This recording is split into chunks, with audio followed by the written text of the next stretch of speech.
Your gray hair isn't actually gray at all. It's completely colorless. What you're seeing as gray is an optical illusion created by transparent hairs mixed with pigmented ones.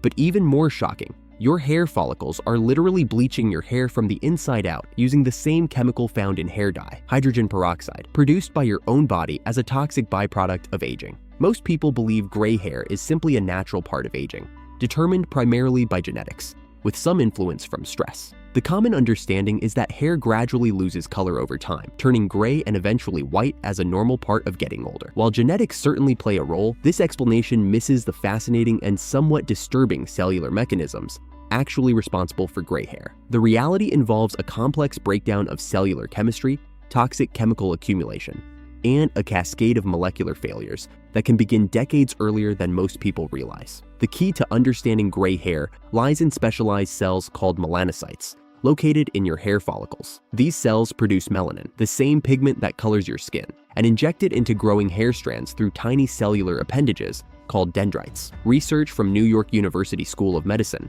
revealed that as you age, melanocytes begin producing hydrogen peroxide as a metabolic waste product. This isn't the diluted hydrogen peroxide from a pharmacy bottle. This is concentrated hydrogen peroxide produced directly inside your hair follicles. Under normal circumstances, an enzyme called catalase breaks down hydrogen peroxide into harmless water and oxygen. But aging melanocytes produce less catalase while generating more hydrogen peroxide, creating a toxic accumulation that literally bleaches developing hair strands from the inside. A groundbreaking study published in the Federation of American Societies for Experimental Biology journal found that this hydrogen peroxide buildup doesn't just bleach existing pigment, it actually damages the cellular machinery responsible for melanin production, creating a self-reinforcing cycle of color loss. But here's what makes this even more fascinating. Individual hair follicles don't all fail simultaneously. Each follicle operates independently, which is why you get a salt and pepper appearance rather than uniform color loss. What you perceive as gray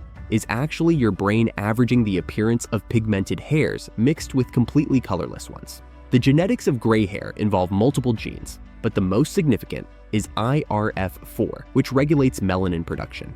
Variations in this gene can cause some people to start graying in their early 20s, while others maintain color into their 70s. However, environmental factors can accelerate the process dramatically. Chronic stress genuinely accelerates gray hair through a mechanism involving norepinephrine. This stress hormone damages melanocyte stem cells in hair follicles, depleting the cellular reserves needed to maintain color production. Research from Harvard University demonstrated this process in laboratory mice, showing rapid graying following stress exposure. Perhaps most surprising is the discovery that gray hair reversal might be possible. Scientists at Columbia University documented cases where gray hairs spontaneously regained color during periods of reduced stress, suggesting the process isn't always permanent. They identified specific metabolic pathways that could potentially be targeted to restore melanocyte function. This understanding of gray hair mechanism has implications beyond cosmetics. The same cellular processes that cause hair graying, oxidative stress,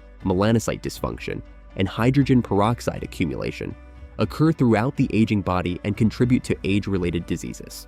Recent research suggests that monitoring hair graying patterns could serve as an early indicator of overall cellular health and aging rate.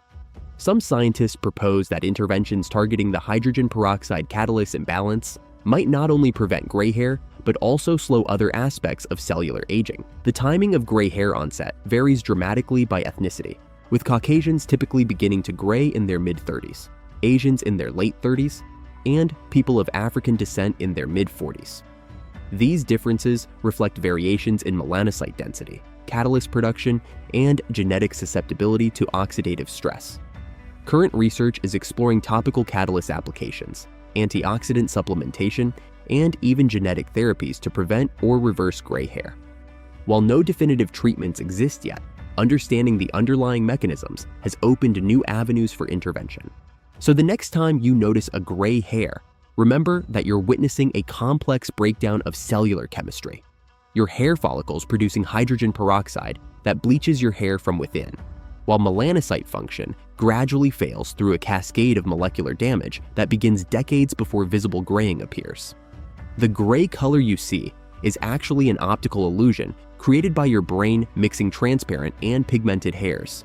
revealing how even our most basic perceptions can deceive us about the biological reality underneath. If you found this cellular perspective on gray hair eye-opening, hit subscribe for more I Bet You Didn't Know videos that reveal the surprising science behind everyday experiences.